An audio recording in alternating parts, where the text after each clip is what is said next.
In the fluorescent-lit hallway of the K9 training facility, Shadow growled at anyone who dared approach. Once the department's star police dog, he now cowered in corners or lashed out with teeth bared. 3 handlers had already been bitten, and the chief's patience was wearing thin. Tomorrow's evaluation would determine his fate, retirement or worse. But as the facility emptied for the night, a tap-tap-tapping sound echoed down the corridor. Detective Michael Harrington moved with careful precision, his white cane sweeping before him, following a memory rather than his eyes. Kneeling slowly before the chain-link door, he reached his palm toward the snarling dog and whispered a name nobody in the department had ever heard before. The growling stopped. What was the connection between this blind detective and the dog everyone had given? Upon? Before we jump back in, tell us where you're tuning in from, and if this story touches you, make sure you're subscribed, because tomorrow I've saved something extra special for you. Michael Harrington's alarm chimed at 5:30 a.m., same as it had for 20 years. His hand found the clock with practiced precision. 5 years of blindness hadn't changed his punctuality. He navigated his apartment with confidence, white cane propped by the door, coffee brewed by touch and smell. His fingers traced over his badge, Detective Criminal Analysis Division. The phone rang. Harrington. Mike, it's Rodriguez. Got something unusual for you. Michael tensed. Captain Rodriguez never called this early. It's about the K9 unit. Michael's hand tightened on the receiver. The unit he'd left 5 years ago after the warehouse raid cost him his sight. There's a dog, Rodriguez continued. Running out of options. I don't do K9 anymore, Captain. This one's different. I think you should meet him.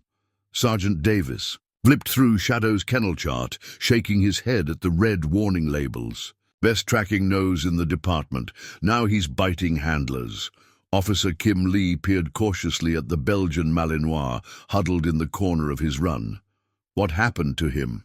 Warehouse raid 6 months ago. Drug dealer caught him with a steal. Pipe. Recovery was fine until his handler transferred. Since then, Davis gestured to the bite incident reports. From his kennel, Shadow watched them with amber eyes that missed nothing. His muscles tensed at their voices. Tomorrow's his final evaluation, Davis continued. Chief says we can't keep a liability. Euthanasia? Lee whispered. Davis looked away. Let's hope not. That night, Shadow whimpered in his sleep, paws twitching, as he ran from unseen dangers. This is Detective Harrington, Captain Rodriguez announced at the K9 facility. He's here about Shadow. Sergeant Davis eyed Michael's white cane skeptically. With respect, sir, what can a blind detective do with our most aggressive dog? Let me speak with him alone, Michael requested. Not safe, Davis objected. I'll take responsibility, Michael insisted. Reluctantly, they led him to Shadow's kennel, then withdrew. Michael listened to the dog's low growl, then sat cross-legged on the floor. They call you Shadow now, he said softly. But that's not your name. The growling continued. Michael reached into his pocket, fingers tracing a worn metal tag. We had 3 good years together, didn't we, before the accident took my sight. He extended his hand toward the chain link. Ranger, he whispered. It's me, buddy. The growling stopped abruptly. A cold nose cautiously touched Michael's fingers. Ranger. Captain Rodriguez stared at the dog, now calmly sitting beside Michael. You knew this animal? He was my partner for 3 years, Michael replied. After I lost my sight, they told me he'd been retired. Obviously, that was a lie. Davis examined the transfer files, reassigned to Metro Division, renamed for operational security. You kept us apart deliberately, Michael accused. Department decision, Rodriguez admitted uncomfortably. They thought it best. For whom? Michael interrupted. Not for him. Not for me. What exactly are you proposing? Rodriguez asked. Let me work with him again, Davis laughed. A blind K9 handler? Impossible. We'll adapt, Michael insisted. Or would you rather put down a perfectly good dog because the department failed him? Rodriguez sighed. Even if I wanted to approve this, the liability... Then I go public with how the department separated us, Michael stated firmly. Your choice. 2 weeks. That's what Rodriguez grudgingly granted them. In the training yard, Michael held a worn leather lead, feeling Shadow's hesitation through the tension. We're both different now, Michael acknowledged, running his hand along Shadow's back. But we can learn again. Sergeant Davis watched skeptically. He doesn't understand hand signals from a blind man. We'll use touch and sound, Michael replied, demonstrating a light tap on Shadow's shoulder, followed by a subtle clicking sound. Find. Shadow looked confused, but sniffed around half-heartedly. This is pointless, Davis muttered. Officer Lee, assigned to supervise, disagreed. Give them time. By day 5, Michael had developed a system of gentle touches and verbal cues. Shadow began responding, finding hidden training sense with growing enthusiasm. He's guiding you, Lee observed, as Shadow adjusted his pace to match Michael's. Michael smiled. We're guiding each other, each. Davis made another note on his clipboard, frowning but saying nothing. Evaluation day arrived with brass from 3 precincts in attendance. Michael felt Shadow tense beside him. Easy, Ranger, he whispered, using the old name that only they shared. Davis outlined the course: obedience test, agility section, narcotics detection, and suspect apprehension. Same standards as any team, he emphasized, clipboard ready. At the starting line, Shadow froze, overwhelmed by the watching crowd. Michael knelt, hands gently framing the dog's face. Just us, buddy, like always. Their performance silenced the skeptics. Shadow guided Michael through obstacles while responding to his touch commands. During the search phase, they located every hidden sample. Then came apprehension, Shadow's trauma trigger. Officer Kim played the suspect in padded gear. Shadow began the chase but suddenly stopped, trembling. He's flashing back, Lee whispered. Michael, and called softly, Ranger, return. Shadow came to his side. Together, Michael murmured, hand on Shadow's shoulder. Apprehend. This time, they completed the task perfectly. The department memo granted provisional approval with special accommodations. To be determined. Reality proved more complicated. Insurance needs waivers, Rodriguez explained. Legals worried about liability. Meanwhile, Shadow's protective instincts around Michael created new problems. When Officer Gaines approached Michael from behind, Shadow growled menacingly. Still aggressive, Davis noted, adding to his growing file. Not aggression, protection, Michael countered. He's adjusting to a world where I can't see threats. A police K9 can't snarl at officers, Rodriguez insisted. Michael nodded. He needs a secondary handler, someone he trusts if I'm incapacitated. Who would volunteer? Davis asked skeptically. I will. Officer Lee stepped forward. I've been observing their methods. You're not K9 certified, Davis objected. Then certify me, Lee replied simply. Michael sensed the shift in the room, possibility replacing doubt. 2 weeks, Rodriguez decided. If Shadow accepts Officer Lee as backup handler, we proceed. Dogs sense fear, Officer Kim Lee explained as she crushed homemade treats into tiny pieces. My grandfather raised border collies for herding. First rule, never approach directly when building trust. Michael nodded. Shadow's trauma makes him especially wary. Approach from the side, avoid eye contact initially. They established a routine. Each morning, Lee would sit quietly in the corner of the training room, reviewing reports while Michael and Shadow worked. Each day, she moved her chair a few inches closer. Talk about mundane things, Michael advised. Let him get used to your voice without demands. So Lee spoke softly about the weather, weekend plans, her grandfather's farm, allowing Shadow to associate her voice with calm, unthreatening moments. By the 5th day, she began casually dropping treats near her feet. Shadow would eye them, suspiciously, then look to Michael. "It's okay," Michael would say, and eventually Shadow would cautiously take the offering.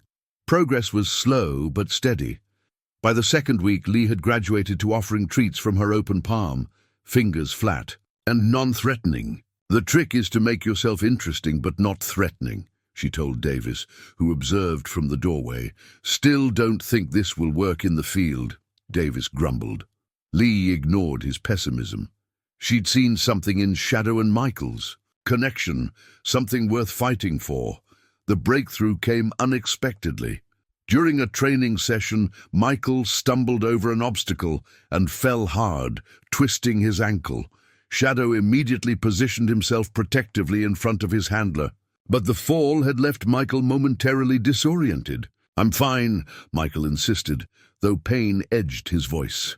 "Shadow, stand down." The dog remained tense, unsure what to do as Michael struggled to regain his bearings. Lee approached slowly, speaking in the calm voice Shadow had come to recognize. "Michael needs to sit. Shadow, give him space." To everyone's surprise, Shadow shifted aside, allowing Lee to help Michael to a bench. "Good boy," she praised, offering a treat which Shadow accepted without hesitation. While Lee examined Michael's ankle, Shadow remained close but didn't interfere, a delicate balancing of his protective instincts with emerging trust. "Try handling him," Michael suggested, sensing an opportunity. Lee carefully took Shadow's lead. "Walk," she commanded softly, using the touch signal Michael had taught her. Shadow looked to Michael first, seeking confirmation. "It's okay, buddy. Go with Kim." Shadow complied, following Lee's guidance around the training area with cautious acceptance. "Well, I'll be damned," Davis muttered, making another note on his clipboard. Over the next few days, they formalized the arrangement. Lee would spend an hour each day working directly with Shadow while Michael observed. They established emergency recall commands that both handlers could use. The final test came when Davis suggested Lee attempt a basic medical check, the kind that might be necessary in the field. "Shadow! Inspection," Lee said firmly, using the command Michael had established. The dog stood perfectly still as she checked his paws, ears, and teeth, intimate contact that would have triggered aggression just weeks before. "I'll sign off on the secondary handler certification," Davis announced, surprising everyone with his approval. "Still think you're both crazy, but the dog's responding." That night, Lee brought a special treat, a marrow bone she'd prepared herself. "My grandfather always said a dog that trusts you with his food will trust you with his life," she explained, handing it to Michael. Michael knelt beside Shadow. "This is from Officer Lee," he said, holding the bone for Shadow to sniff. "A friend brought this for you." Shadow took the bone and, instead of retreating to a corner as had been his habit, settled comfortably between Michael and Lee, gnawing contentedly. Michael smiled. "I think we just formed a pack." Lee nodded, understanding the significance. "Three is stronger than two." The old Sergeant Davis, watching from the doorway, shook his head, but couldn't quite hide his grudging approval. "Rodriguez wants to see you tomorrow," he said. "Both of you." "News?" Michael asked. "First assignment," Davis replied. "Looks like your crazy experiment is going operational." 3 months after their reunion, Michael sat in the briefing room, the fingers tracing the embossed case number on the manila folder, 247. Shadow lay at his feet, alert but calm. "Walter Simmons, 78, Alzheimer's patient," Captain Rodriguez explained. "Wandered from his daughter's home near Riverside Park approximately 4 hours ago. Temperatures dropping to the low 40s tonight." Michael absorbed the details while Lee, sitting beside him, took notes. "Any personal items with his scent?" "Daughter's bringing his sweater and medication," Rodriguez replied. "Lee, you'll drive. Standard protocols apply." Michael nodded, understanding the unspoken message. "Lee, was there as much to monitor him as to assist?" "One more thing," Rodriguez added. "Press is already at the scene. Families prominent in the community. Keep the circus to a minimum." 40 minutes later, they arrived at a cordoned-off area near the park entrance. Shadow's ears perked at the Commotion. Patrol officers, family members, and curious onlookers gathered under portable lights. Detective Harrington, a woman, approached them, voice tight with worry. "I'm Rebecca Simmons, Walter's daughter. Thank you for coming." Michael extended his hand. "We'll do everything we can. This is Officer Lee and my partner, Shadow." Rebecca knelt, offering a worn cardigan. "Dad was wearing this yesterday. Will it help?" "Perfect," Michael replied, taking the garment and allowing Shadow to thoroughly investigate the scent. "Any idea which direction he might have gone?" "He loves the rose garden," Rebecca said. "Often talks about taking my mother there when they were dating." Michael nodded, mentally mapping the park. "Officer Lee, let's establish a grid search pattern, based on the rose garden as the center point." Lee spread out a park map on the hood of their vehicle, placing markers as Michael described his strategy. "Winds from the northwest," she noted. "Should we start downwind?" "Exactly," Michael agreed. "Shadow works best quartering into the wind." Sergeant Davis approached, eyeing their preparations with professional skepticism.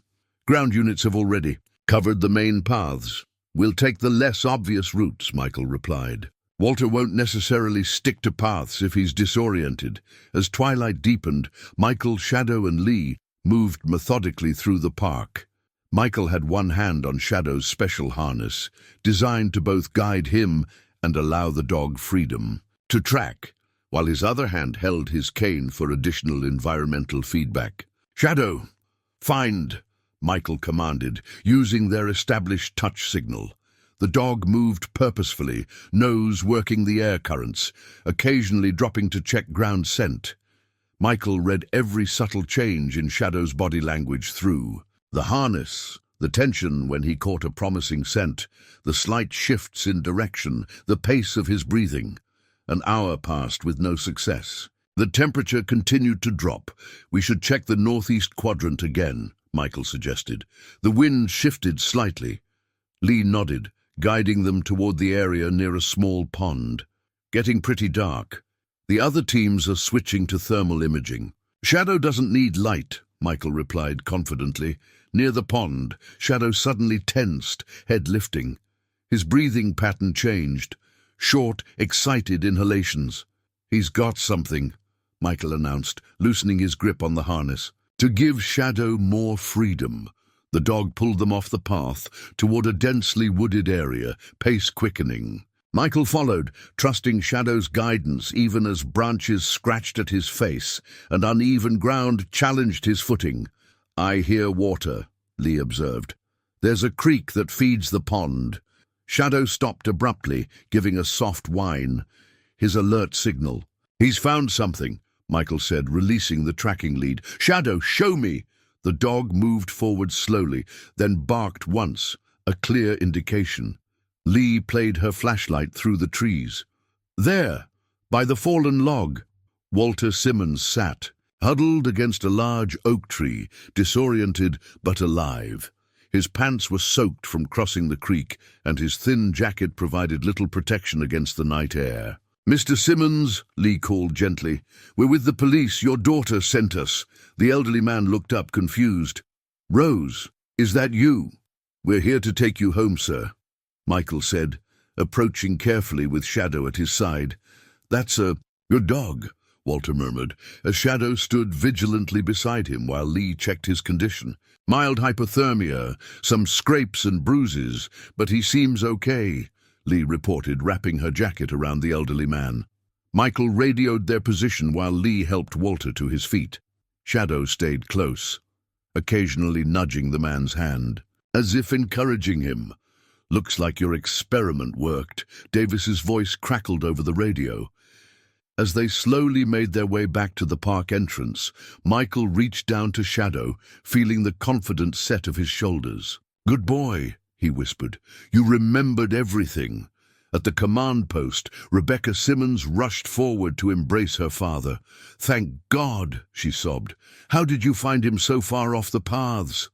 Michael smiled, hand resting on Shadow's head. "My partner here has special skills. He doesn't miss much." Later, as paramedics checked Walter, Captain Rodriguez approached. "Clean, professional work," he acknowledged. "The commissioner's pleased." Michael nodded, knowing this was as close to effusive praise as Rodriguez ever gave. Ready for something more challenging? Rodriguez asked. We're just getting started, Michael replied, feeling Shadow press reassuringly against his leg. Seeing through different eyes. Blind detective and rescued canine save life. The headline sprawled across the morning paper made Michael wince as Lee read it aloud in the precinct break room.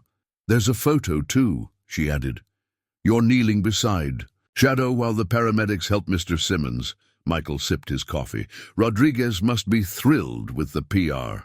Thrilled enough to schedule you for an interview with Channel 8, Davis commented, dropping a memo on the table. Department brass loves a good human interest story. Michael's expression soured. I'm a detective, not a publicity stunt. Too late, Rodriguez announced, entering with a public relations coordinator in tow. Sarah Allen, Department Media Relations.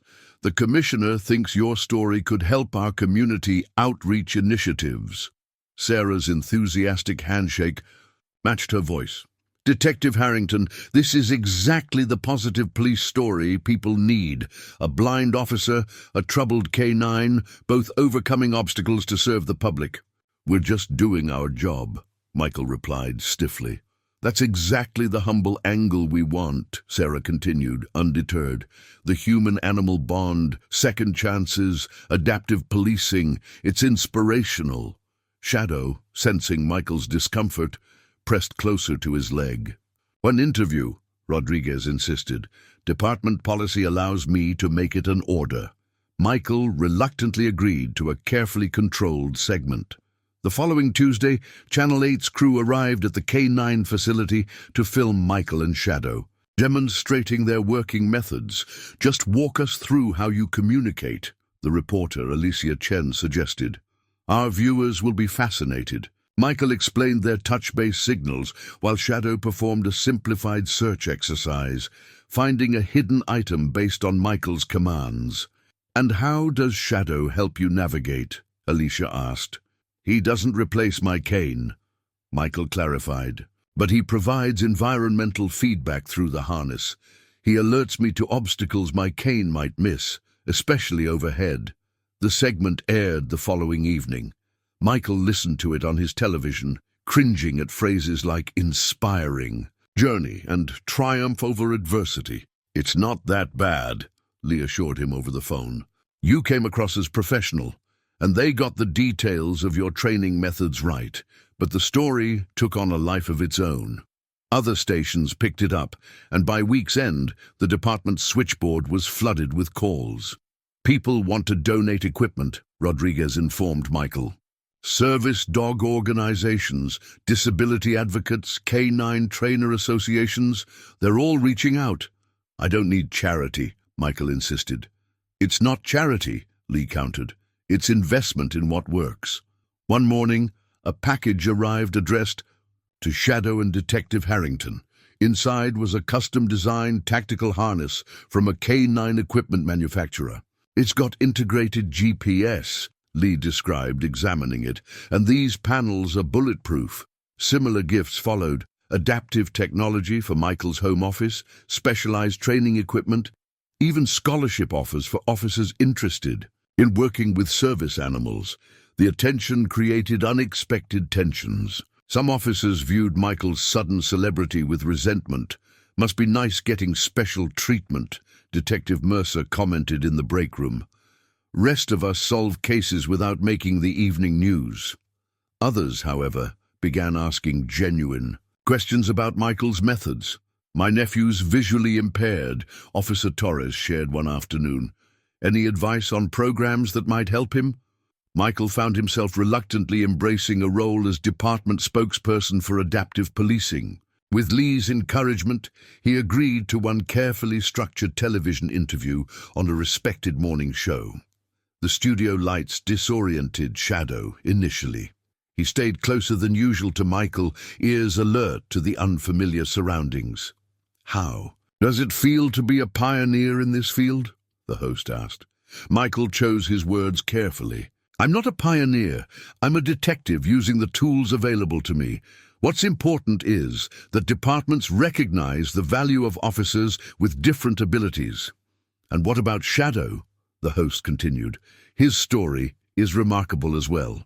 Shadow proves that trauma doesn't have to define you, Michael replied, reaching down to stroke the dog's ear.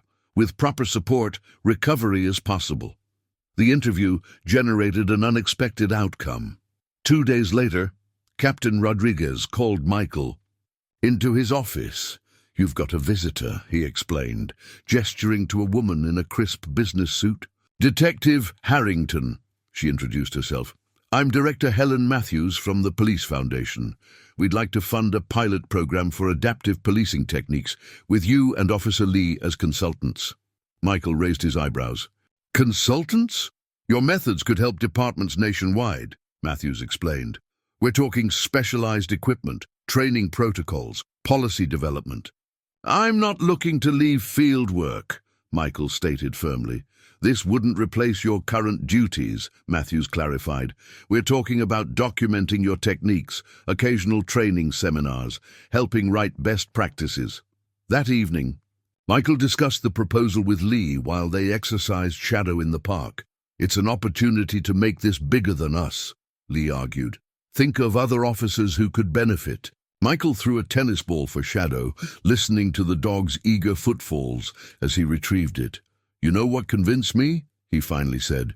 "When the host asked Shadow's story, not mine. Everyone deserves a second chance." "Does that mean—" "You'll do it?" Lee asked. "On one condition," Michael replied, taking the ball Shadow returned. "We stay operational. No desk assignments." "Deal," Lee agreed. "Besides, we've got a new case tomorrow. Rodriguez called while you were getting coffee." "What kind of case?" Michael asked, interest piqued. "Cold case burglaries," Lee replied. "Apparently, they specifically requested us." Michael ran his fingers over the evidence box, feeling the case number in raised lettering. "7 burglaries over 18 months, no suspects," he summarized. "What made them request us specifically?" Detective Mercer, the original investigator, leaned against the conference room wall. "These aren't smash-and-grab jobs. The perp disables. Security Systems knows exactly what to take and leaves minimal evidence." "And you thought a blind detective might offer a fresh perspective?" Michael asked, skepticism evident. Mercer shifted uncomfortably. "Captain's idea, not mine." Lee spread crime scene photos across the table, describing each for Michael's benefit. All high-end homes in Westwood and Brentwood. Security systems varied, but all were bypassed professionally. "What was taken?" Michael asked, while Shadow settled at his feet. "That's the interesting part," Mercer replied. "Specific items only. Particular. Jewelry pieces, small antiques, rare books. The thief ignored obvious valuables like electronics and cash." Michael nodded thoughtfully. "A collector or someone working on commission? Any other commonalities between victims?" "Nothing obvious," Mercer answered. "Different occupations, different social circles." Michael's fingers explored the contents of the evidence box. Bagged items, forensic reports, victim statements. "Mind if I take these reports home? I have adaptive technology that can read them aloud." Later that evening, Michael sat in his apartment's second bedroom, converted into a home office. A specialized scanner converted documents to text, while voice recognition software allowed him to make notes without typing. Shadow lay nearby, occasionally bringing Michael items he requested, a remarkable skill they'd developed during their rehabilitation. "The security systems," Michael muttered. "Each one different, but all bypassed cleanly." He directed his computer to search for the manufacturers. 4 different companies across 7 break-ins. Lee called around 10 p.m. "Any insights?" "Maybe," Michael replied. "I'm curious about how the burglar knew which security systems they'd encounter. These aren't systems with obvious external markers." "Inside information," Lee suggested. "Possibly. Let's check if any service companies had access to all 7 homes." The next day, they compiled a list of maintenance companies, housekeeping services, and delivery records from victim statements. Nothing immediately connected all 7 homes. What about the security companies themselves? Lee suggested. Maybe someone who installs these systems or has access to their customer databases? Michael nodded. Good thinking. Let's compile a list of all employees with access to customer information. 3 days into their investigation, they hit upon something promising. One victim mentioned upgrading her security system shortly before the burglary. We should check if any other victims had recent installations or service, Michael suggested. 4 of the 7 had security work done within 2 months of being targeted. Different companies, though, Lee noted, disappointed. But maybe the same individual, Michael wondered. Check if any technicians moved between companies during this period. While Lee pursued that angle, Michael had shadow-check evidence samples from the crime scenes. Using the dog's exceptional scent abilities, Michael had him check evidence bags for any common odors. To most handlers, Shadow's slightly increased interest in 2 evidence bags might have gone unnoticed. But Michael, attuned to every subtle change in the dog's breathing and muscle tension, recognized his alert. He's found something, Michael told Lee. 2 items from different crime scenes have the same scent trace. The items, a door-frame swab from the Peterson home and a window latch from the Goldstein residence, were processed by different evidence technicians and stored separately. Could be contamination, Davis suggested when they reported their finding. Or it could be our burglar left the same trace at both scenes, Michael countered. Run it through analysis again, specifically looking for compounds not typically found in household environments.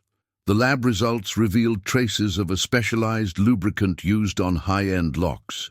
Meanwhile, Lee's employment record search yielded a promising lead. Jason Harding, she reported, worked for Secure Home for 3 years, then briefly for Loctite, then Metropolitan Security. He had access to customer information at all 3 companies, which covers 5 of our 7 victims. What about the other 2? Michael asked. No direct connection yet, Lee admitted. Michael rubbed Shadow's ears thoughtfully. Let's look at Harding's background. A search revealed that Harding had a juvenile record, sealed, but Michael obtained a court order to review it. The record showed multiple breaking and entering charges at age 16, all with a similar MO to their current cases. He did time. In juvenile detention, Lee noted. Released at 18, then nothing until now. Or nothing he got caught for, Michael corrected. He learned, adapted, but why start again now? And how do we connect him to all 7 burglaries? Michael considered the question. Let's set up surveillance. If Harding is our guy, he'll eventually lead us to evidence. We don't have enough. For a warrant, Lee pointed out. Then we watch from public spaces, Michael replied, and we look deeper into those last 2 victims. There must be a connection we're missing. As they left the precinct that evening, Michael felt Shadow tense. Beside him, what is it, boy? He asked softly. Shadow's subtle shift in position alerted Michael to someone approaching rapidly from behind. Detective Harrington, a woman's voice called. I'm Catherine Miller. My home was robbed 6 months ago. I just heard you've reopened. Our case, Michael turned. Mrs. Miller, yes, we're looking at several connected burglaries. Then you should know, she said urgently. I just received a quote from Metropolitan Security for an upgraded system. The same company that couldn't prevent the first break-in. Michael's interest sharpened. Who contacted you about this upgrade? A sales representative named Jason, she replied. He knew details about my home that seemed unusually specific. We need to interview all the victims again, Michael said, pacing his living room the next morning.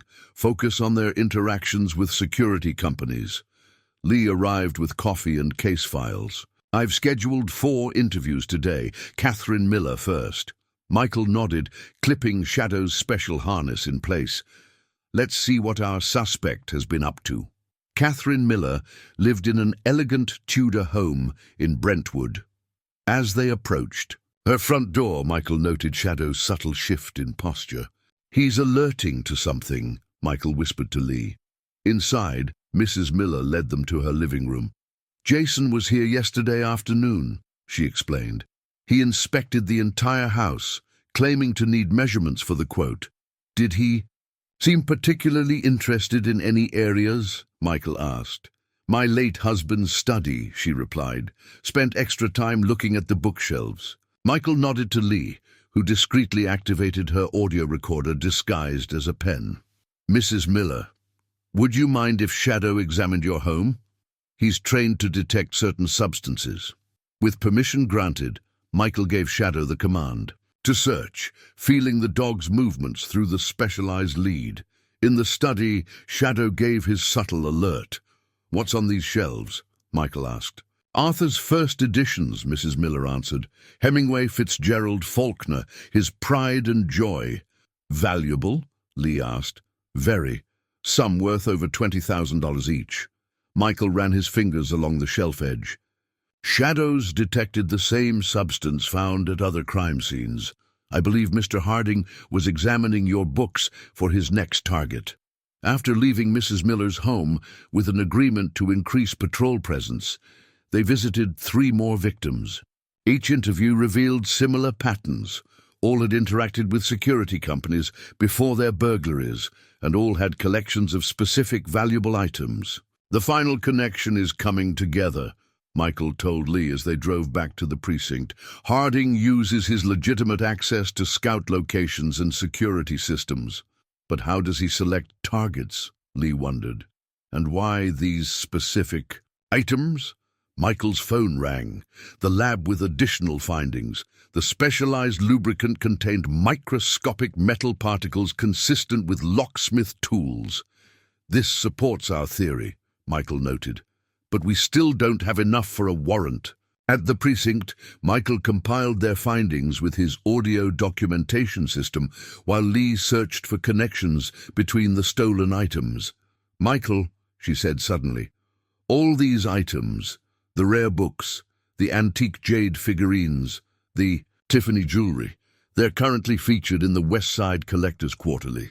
A collector's magazine? Michael paused. Check if Harding subscribes. Better yet, Lee replied, typing rapidly. The magazine's website has forums where collectors discuss acquisitions and wants. A search revealed a user named Lockmaster, who frequently inquired about items matching those stolen. Could be Harding, Michael suggested. See if you can trace the account. IP traces to a coffee shop with public Wi-Fi, Lee reported, disappointed. But look at this. Lockmaster arranged to meet someone about a Hemingway first edition next week. Michael smiled. The same edition in Mrs. Miller's collection. They brought their evidence to Captain Rodriguez, requesting surveillance resources. It's circumstantial, Rodriguez warned. Not enough for search warrants. Then let us set up on Mrs. Miller's house, Michael proposed. If Harding attempts a break-in, we catch him in the act. Rodriguez reluctantly approved a limited operation. For the next 5 days, Michael, Lee, and Shadow established a surveillance rotation with 2 other officers.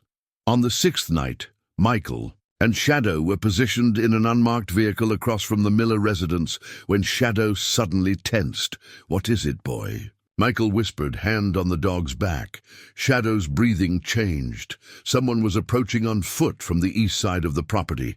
Michael activated his radio. Possible subject approaching east perimeter. Lee, stationed at the rear of the property, acknowledged. No visual yet.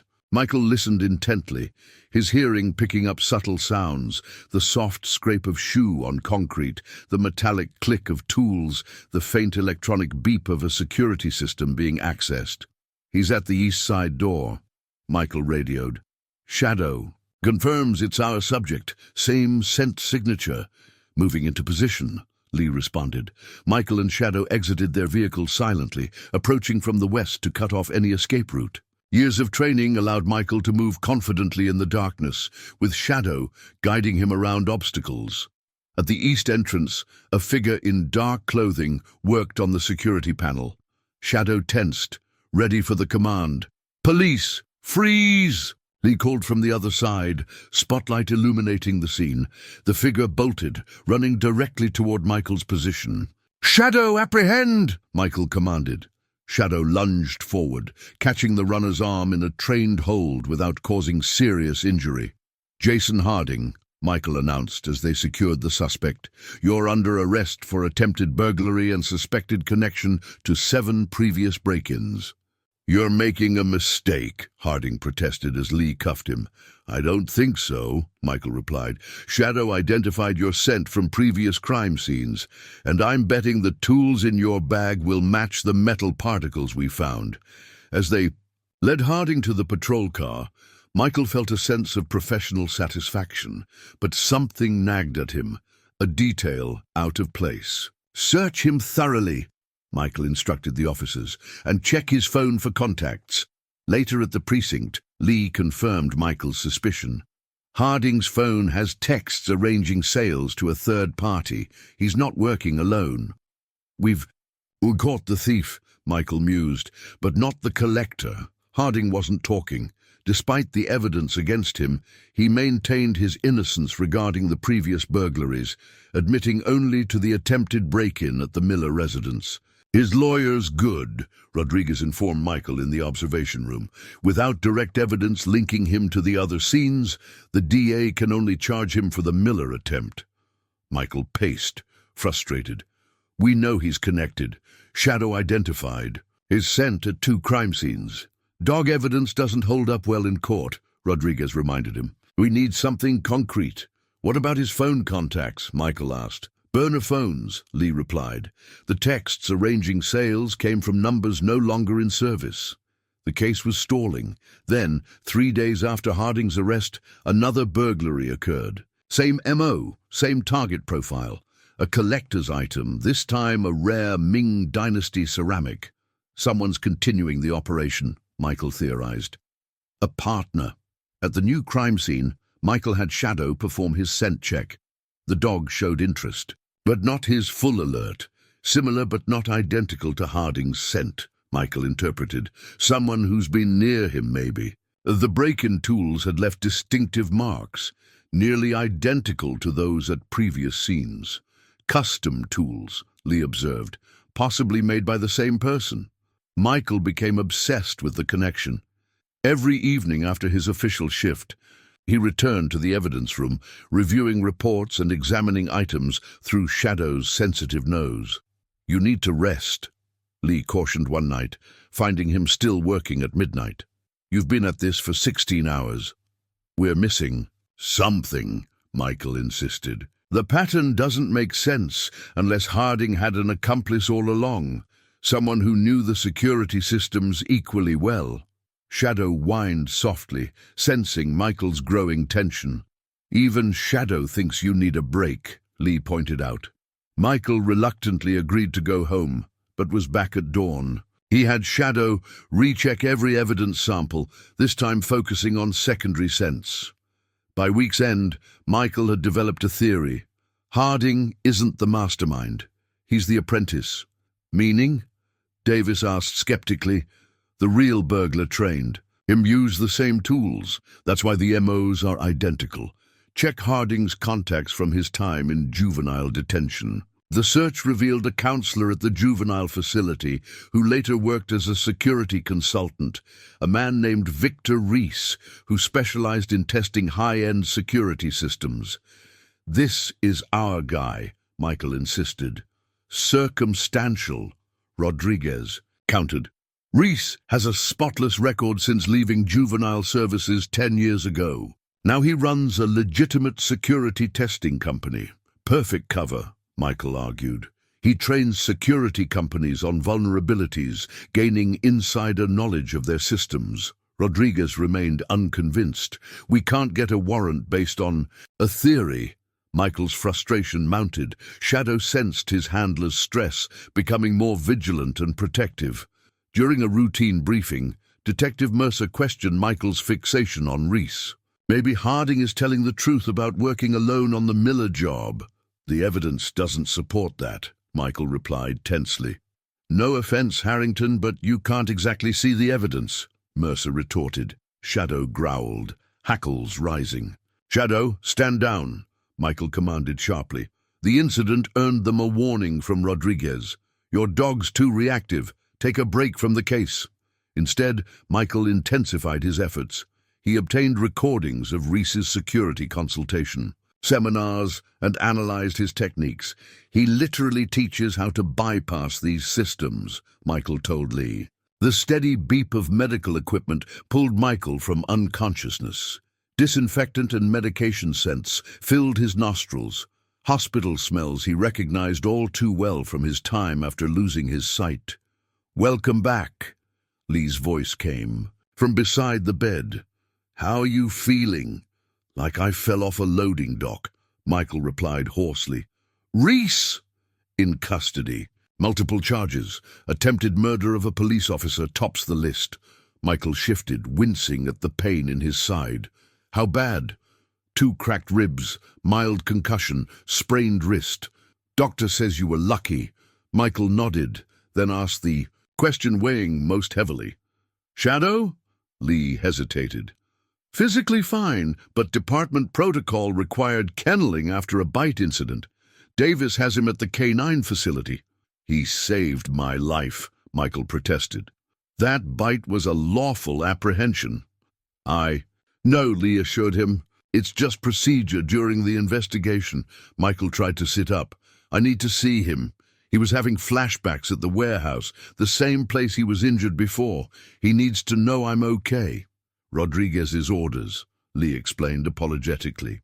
"You're both sidelined until the review board clears you." A knock at the door interrupted them. Captain Rodriguez entered, his footsteps distinctive. "Harrington," he acknowledged. "Quite a stunt you pulled." "Sir, we need to—" "Let me finish." Rodriguez cut him off. "You disobeyed direct orders to wait for backup, separated from your partner, and engaged a dangerous suspect without proper support." Michael braced for disciplinary action. "You also," Rodriguez continued, tone softening slightly, "solved a major case, recovered stolen property worth over $2 million, and exposed a corruption connection within the department." "Corruption?" Michael asked, surprised. "Reese had an informant, a desk officer, who fed him case information. That's how he knew when we were closing in." Michael absorbed this news. "And my partner? Shadow needs—" "I'm aware of your concerns," Rodriguez interrupted. "Department policy is clear, but given the circumstances, we're expediting the review." "That's not good enough," Michael insisted, trying again to get up, despite the pain. "Shadow experienced severe trauma at that warehouse. Isolation now could undo months of rehabilitation." Lee placed a restraining hand on his shoulder. "Michael, we're working on it." "Damn right we are," came Sergeant Davis's unexpected voice from the doorway. "Filed my incident report an hour ago. Fastest review in department history." Michael turned toward the sound. "Davis, what are you doing here?" "Making sure the review board got the facts straight," Davis replied gruffly. "That dog performed exactly as trained under extreme conditions." Davis's support stunned Michael. The sergeant had been their biggest skeptic from the beginning. The evidence technician confirmed Reese used a specialized whistle to trigger a pain response in the dog. Davis continued. "Despite that, Shadow maintained control of the suspect while simultaneously protecting his downed handler. Textbook K9 work." "So he's cleared?" Michael asked hopefully. "Provisional clearance," Rodriguez clarified. "Final decision pending your medical release." Michael sensed there was more. And department leadership is concerned about your partnership continuing after this incident," Rodriguez admitted. "The risk factors are the same as they've always been," Michael interrupted. "We proved ourselves again under the worst possible conditions." Davis cleared his throat. "For what it's worth, I recommended reinstating them as a team, with additional support protocols." Coming from Davis, this endorsement carried significant weight. Michael felt a surge of gratitude toward the once skeptical sergeant. There's something else, Lee added. The media got wind of the warehouse confrontation. It's all over the news. Blind detective and his formerly abused K9 facing down there. Shared trauma to catch a master criminal, Michael groaned. More publicity. Good publicity, Rodriguez emphasized. The commissioner's office has been flooded with supportive calls. The Police Foundation is highlighting your case in their adaptive policing initiative. I don't care about any of that, Michael stated firmly. I need to see my partner. A meaningful silence filled the room. What? Michael demanded. The hospital has a no pets policy, Rodriguez began. Shadow isn't a pet, Michael countered. He's a police officer. Exactly what I told them, Davis agreed, surprising everyone again. Hospital administration made an exception. There's a garden courtyard for rehabilitation patients. If you can, make it that far. 20 minutes later, with Lee's assistance and against medical advice, Michael sat on a bench in the hospital's enclosed garden. His ribs protested every movement, but he ignored the pain. The garden door opened. Michael heard the familiar pattern of paws on concrete, followed by the jingling of tags. Ranger, he called softly, using the private name. Shadow broke into a run, crossing the remaining distance in seconds. His cold nose touched Michael's hand, followed by a soft whine of recognition. Easy, boy, Michael cautioned as Shadow pressed against him, careful of his injuries but desperate for contact. I'm okay. We're both okay. Davis stood awkwardly nearby. He wouldn't eat at the kennel. Paced all night. Michael ran his hands over Shadow, checking him methodically. No injuries from the whistle. Vet cleared him completely, Davis confirmed. Said it was designed to cause momentary pain, not lasting damage. Michael felt the tension in Shadow's body gradually release as they re-established their connection. You did everything right, he murmured. Everything. Davis shifted uncomfortably. The department hearing is scheduled for next week to determine your future status. Michael nodded, hand still moving reassuringly through Shadow's fur. We'll be there. Both of you have advocates now, Lee added. The victims you helped, other officers, even the Police Foundation. And me, Davis admitted gruffly. For whatever. That's worth. Michael smiled slightly, feeling Shadow settle more completely against him. It's worth a lot, Sergeant. More than you know. As the others left them alone in the garden, Michael leaned down to Shadow's ear. Whatever happens next, he promised, we face it together. 1 week later, Michael sat straight-backed outside the conference room, where the department's review board would determine his and Shadow's future. Despite lingering pain from his ribs, he wore his formal uniform. Shadow sat perfectly poised. Beside him, newly groomed and wearing his official K9 vest. Nervous? Lee asked, adjusting her own dress uniform. Not for myself, Michael admitted, hand resting on Shadow's head. They could offer me a desk job. But Shadow? Lee understood the unspoken concern. If deemed unsuitable for service, Shadow faced retirement, or worse if his recent aggression was considered problematic. The door opened. They're ready for you, Rodriguez announced. The board consisted of 5 senior officers, including the commissioner, plus a civilian oversight representative and the department's legal counsel. Michael sensed the tension as he entered. Shadow, maintaining perfect heel position despite the stressful environment. Detective Harrington, Commissioner Wallace began. This hearing will determine whether you and K9 Shadow can continue as an operational team following the incidents surrounding the Reese arrest. Michael nodded. I understand, sir. We have reviewed the case files and preliminary statements. Before we deliberate, is there anything you wish to add? Michael had prepared for this moment. Only that Shadow performed exactly as trained under extraordinary circumstances. His actions at the warehouse demonstrated not only his recovery from past trauma, but his exceptional capacity as a police K9. The civilian representative, Dr. Eleanor Chen, spoke next. Detective, our concern isn't just operational effectiveness. We're also considering long-term well-being, both yours and the animals. With respect, Michael replied, Shadow isn't just the animal. He's my partner and a sworn member of this department. Noted, Commissioner Wallace intervened. We've asked several witnesses to provide testimony. First, Sergeant Davis. Davis entered, his testimony surprisingly supportive. In my 30 years supervising K9 units, I've never seen a partnership overcome greater challenges. Their methods are unconventional but effective. Catherine Miller followed, praising their work. On the burglary case, they provided me security when I felt most vulnerable. Detective Harrington's disability never hindered his effectiveness. If anything, it enhanced his perception.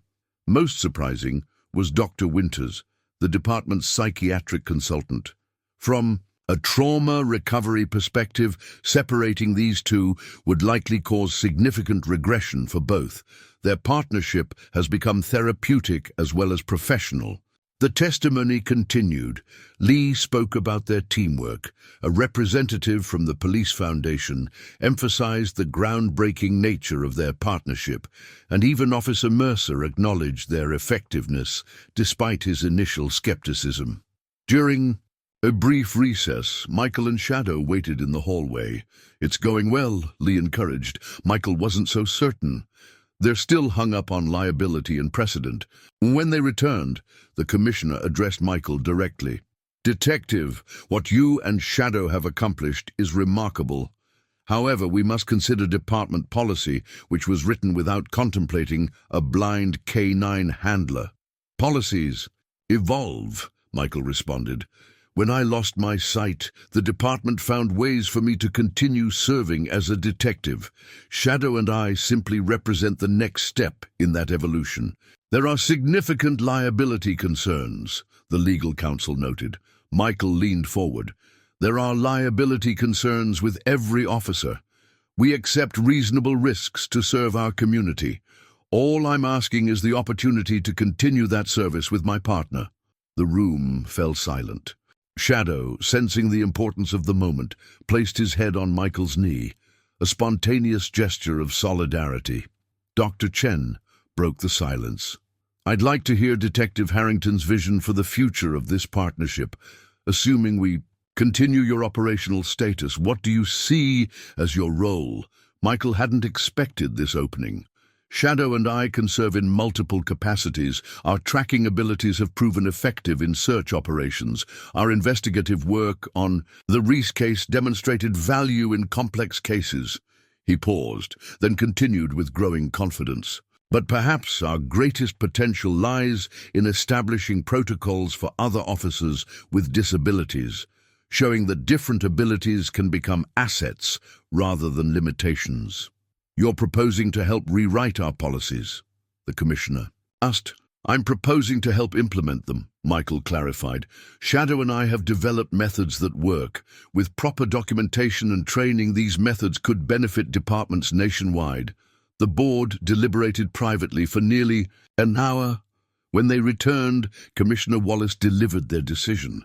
"Detective Harrington, after careful consideration, this board has decided to maintain your operational status with K9 Shadow, with certain conditions." Michael held his breath. "First, Officer Lee will be formally assigned as Shadow's secondary, handler and your field partner. Second, you will work with the training division to document your methods for potential department-wide implementation. Third, you will serve as an advisor to our newly established adaptive policing unit." Michael nodded, relief washing over him. "Thank you, Commissioner." "Don't thank me yet," Wallace cautioned. "There's one more condition. The Police Foundation has requested your participation in developing national guidelines for service animals, with dual purposes, both assistance and police work. This would involve occasional speaking engagements and training seminars. Public appearances," Michael realized, hiding his distaste. "Your story has resonated with people," Dr. Chen explained. "It demonstrates possibilities rather than limitations." As the hearing concluded, Davis approached Michael in the hallway. "Congratulations, Detective. You've changed some minds around here, mine included." "Thank you for your support, Sergeant." Davis cleared his throat awkwardly. "One more thing. The department's Canine Policy Manual is being updated. He pressed a thick binder into Michael's hands. First draft includes a new section on adaptive handling techniques. Thought you might want to review it, make sure we got it right.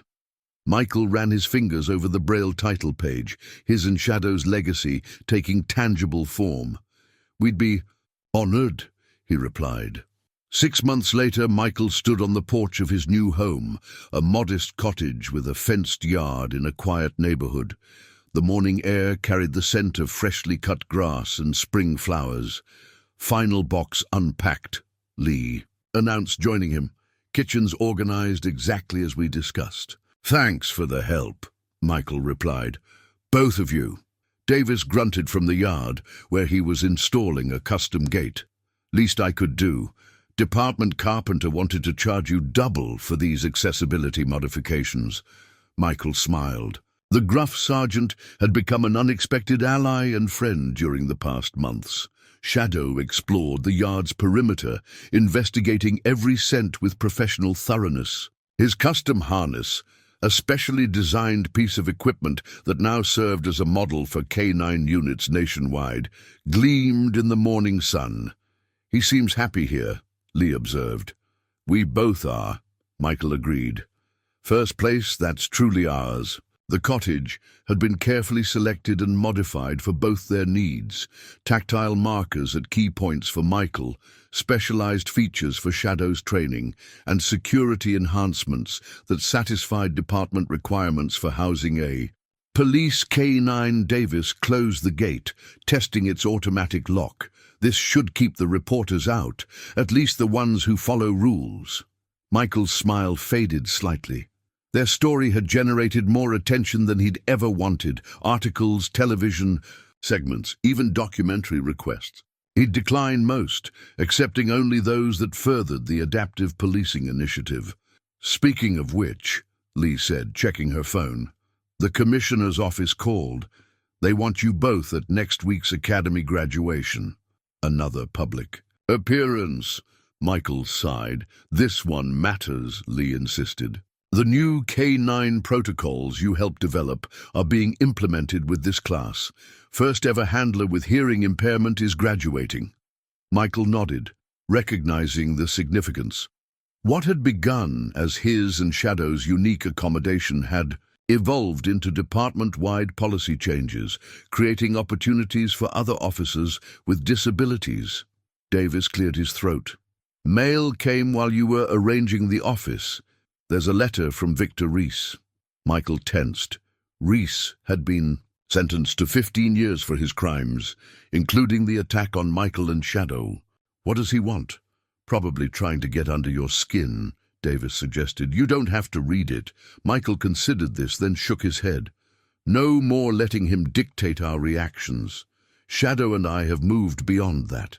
As if understanding, Shadow returned to Michael's side, pressing reassuringly against his leg. Later that afternoon, Michael sat on the back porch while Shadow explored his new yard.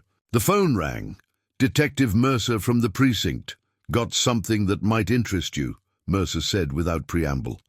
"Missing teenager, last seen near Lakeside Park. Parents say she's neurodiverse. Might not respond to traditional search methods." "We're officially off duty until Monday," Michael reminded him. "Thought you might make an exception. Girl's been gone 18 hours, getting cold tonight." Michael didn't hesitate. "Text Lee the details. We'll meet you there in 30. Within the hour, Michael, Shadow, and Lee assembled at Lakeside Park. The missing girl's parents provided a jacket with her scent. "Emma might not respond to strangers calling her name," her father explained anxiously. "She gets overwhelmed by loud noises and unfamiliar people." Michael nodded, understanding. "Shadow's trained for quiet approaches. We'll find her." As twilight descended, they began their methodical search. Shadow worked with focused precision, Michael reading his subtle cues through the specialized harness. 3 hours later, Shadow alerted near an isolated maintenance shed. "She's inside," Michael confirmed, sensing Shadow's change in posture. "But he's being very cautious. She's likely frightened." Michael knelt beside Shadow. "Good boy. Now gentle." The Dog approached the shed slowly, tail relaxed, body language non-threatening. From inside came a soft whimper. "Emma," Michael called softly. "My name is Michael, and this is my friend Shadow. We're here to help you get home." Another whimper, then a tentative voice. "Is he a dog?" "He is," Michael confirmed. "A very special dog who helps me because I can't see. Would you like to meet him?" The shed door creaked open slightly. "He won't bark. Loud noises hurt my ears. Shadow knows how to be quiet," Michael promised. "He's very good at understanding when people need calm." Gradually, with Shadow's gentle presence leading the way, Emma emerged. The girl's parents were brought forward, and a quiet reunion followed. Back at the command post, Captain Rodriguez approached. "Nice work, especially the approach with the girl." "Shadow did the hard part," Michael demurred. "Don't sell yourself short," Rodriguez replied. "Your team's methods are proving effective across a range of scenarios." The chiefs noticed. Later, that night, back at their new home, Michael sat on the porch swing with Shadow resting contentedly at his feet. Lee had gone home after helping with the post-operation report. "Quite a journey we've had," Michael mused, hand resting on Shadow's head. "From both of us being written off to becoming a model for the department." Shadow huffed softly in agreement. Michael's phone announced a text message, automated voice reading aloud, "New case assignment tomorrow, 9 a.m. Neighboring jurisdiction requesting consultation." Michael smiled. "What do you think, partner? Ready for a new challenge?" Shadow's tail thumped against the porch boards. A clear affirmative. As they headed inside, Michael reflected on their path. From the moment he'd whispered Ranger through that chain-link door, they'd been rebuilding each other. A blind detective and an abused K9, each compensating for the other's vulnerabilities, each drawing strength from the other's abilities. The specialized harness hung by the door, a symbol of their unique partnership, ready for whatever tomorrow might bring. "Come on, buddy," Michael said. "Let's get some rest. We've got work to do." And look at his client list. It includes companies that protect our victims. "Still not enough for a warrant," Lee reminded him. Then a new lead emerged. Harding finally admitted to having a mentor but refused to name him. "He'll know if I talk," he told the interrogator. "He has friends everywhere." Michael became convinced Reese had connections inside the department. "That's how he knew we were getting close," he theorized. Late one night, Michael was reviewing case notes at home when Shadow suddenly lifted his head, alert. "What is it, boy?" Shadow moved to the window, body tense. Michael listened carefully, footsteps in the hallway outside his apartment, too stealthy for a neighbor. Reaching for his phone, Michael sent a prearranged text code to Lee. "Shadow wants chicken," their signal for potential danger. The footsteps paused at his door. Michael heard the subtle sound of lock-picking tools, the same distinctive sound from their surveillance audio. Moving silently, Michael positioned himself and Shadow beside the entry. As the door eased open, Michael prepared for confrontation. The intruder stepped inside and froze at Shadow's low growl. "Victor Reese, I presume," Michael said calmly. "Bold move, breaking into a detective's home." "Detective Harrington," a smooth voice replied. "Impressive. Most people wouldn't have heard me." "Most people don't have my advantages," Michael responded. "Shadow God!" The dog moved between Michael and the intruder, maintaining his threatening posture. "You've become a problem," Reese stated matter-of-factly. "Your investigation needs to end. By breaking in here, you've just confirmed everything," Michael pointed out. "Have I?" Reese sounded unconcerned. "No witnesses, your word against mine. And who would believe a blind detective and his dog over a respected security consultant?" Michael heard the subtle shift in Reese's stance. He was reaching for something. "Shadow, protect!" Michael commanded. As Shadow lunged, Michael heard the distinctive sound of a stun gun activating. Shadow yelped in pain. In the chaotic seconds that followed, Michael found himself facing his greatest fear, a threat he couldn't see, and Shadow temporarily incapacitated. The front door burst open. "Police! Freeze!" Lee's voice commanded. "Back up," had arrived, but in the confusion, Michael heard the sound of breaking glass, Reese escaping through the bedroom window. As officers secured the scene, Michael knelt beside Shadow, hands gently checking for injuries. "He'll be okay," the emergency vet technician assured him later. The stun gun was on low setting, just enough to temporarily disable him. Michael's hand remained on Shadow's head, relief mingling with resolve. "We've got enough to arrest Reese now," Lee told him. "Breaking and entering, assault on a police K9. But he's gone," Michael replied grimly, "and he won't be easy to find." The manhunt for Victor Reese stretched into its third day. Shadow had recovered quickly from the stun gun attack, but Michael sensed a new wariness in his partner, a hesitation that hadn't been there before. "He'll bounce back," Lee assured Michael, as they reviewed surveillance footage from areas near Reese's known associates. "I should have anticipated Reese would come after us," Michael replied, guilt weighing heavily. A break came unexpectedly. One of Harding's burner phone contacts pinged a tower near an abandoned warehouse district. "It's thin," Rodriguez cautioned. "You during the briefing. Could be anyone with that phone." "It's Reese," Michael insisted. "The warehouse district gives him cover, storage, workshop space." Rodriguez reluctantly authorized reconnaissance, but insisted on a full tactical team if Reese was confirmed on site. "No heroics," he warned Michael. "You and Lee observe only until backup arrives." Dark clouds threatened rain as Michael and Lee parked 2 blocks from the suspected warehouse. Shadow seemed unusually tense, his breathing shallow. "You okay, buddy?" Michael asked, hand on the dog's back. "Storm coming," Lee observed, checking the weather radar. "Should hit within the hour." They approached cautiously, Michael tracking their position through Lee's quiet directions and Shadow's guidance. The warehouse district was eerily silent, most buildings long abandoned. "Building 47, Lee whispered, "lights visible inside." Shadow suddenly froze, muscles rigid. "What is it?" Michael asked softly. The dog trembled slightly, a reaction Michael had never felt before. Lee checked their location again. "Wait, this is Warehouse 44. The realization hit Michael like a physical blow. This is where Shadow was injured, the raid where his previous handler was transferred. "Should we pull back?" Lee asked, concerned. "No," Michael decided, "but stay alert. Shadow's experiencing a trauma response." They continued forward, Shadow moving reluctantly now. At Warehouse 47, Lee confirmed movement inside through binoculars.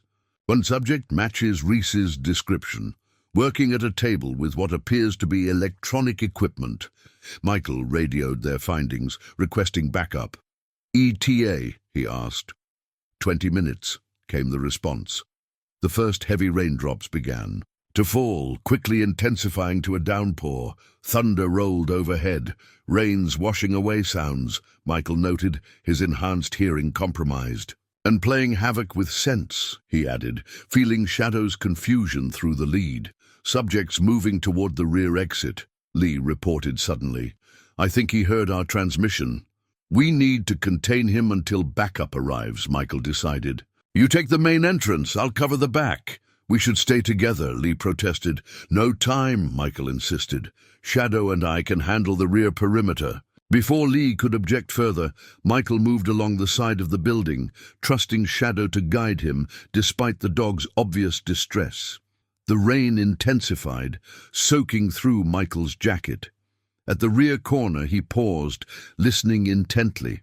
Through the storm, Shadow was trembling noticeably now. "Easy, Ranger," Michael whispered, using the old name. "I know this place scares you. We'll be okay." A metal door creaked open. Shadow froze completely, his entire body rigid with fear. Michael recognized the crisis immediately. Shadow wasn't just afraid. He was experiencing a full flashback to his previous trauma, the same warehouse, the same storm conditions, possibly even the same door where he'd been injured. "Shadow, come," Michael commanded softly. But the dog wouldn't move. Footsteps approached. Reese was escaping through the rear exit. Michael needed to act, but couldn't leave Shadow in his current state. "Who's there?" Reese's voice called out. Michael could hear him shifting position, possibly drawing a weapon.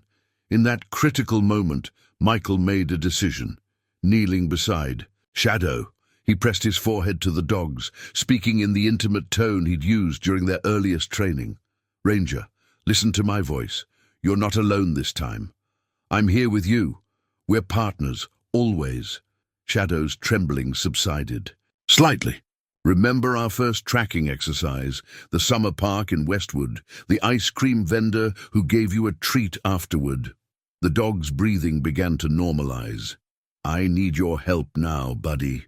Just like you needed mine. Trust me." Michael felt the subtle shift as Shadow pushed back against his touch. The first response since the flashback began. "Detective Harrington," Reese called, closer now. "I recognize your dog. This is where it happened, isn't it? Where your precious K9 got his first lesson in vulnerability." Michael remained focused on Shadow, ignoring the taunt. "Ready, partner," he whispered. Shadow gave a soft whine of acknowledgement. "Victor Reese," Michael announced, standing slowly. "Police, you're under arrest." "I don't think so," Reese replied, his voice calculating. "Your backup is still minutes away and your dog is useless. I can see him shaking from here." "You're wrong about him," Michael responded calmly. "Shadow, protect." For a terrifying moment, nothing happened. Then Michael felt Shadow surge forward, overcoming his fear with newly found courage. Reese cursed in surprise. Michael heard the scuffle as Shadow engaged, followed by the distinctive sound of a weapon clattering to the ground. "Call him off," Reese demanded, panic in his voice. "Shadow, hold," Michael commanded, moving forward through the rain. As Michael approached, he felt the ground change. Concrete gave way to metal grating, a loading dock platform. "Careful, detective," Reese warned, an edge in his voice despite being pinned by Shadow. "One more step and you'll fall. Quite a drop for a blind man." Michael paused, using his cane to verify the edge. "Like you care about my safety." "Just pointing out your limitations," Reese replied. "Even with your wonder dog, you're still blind, still vulnerable."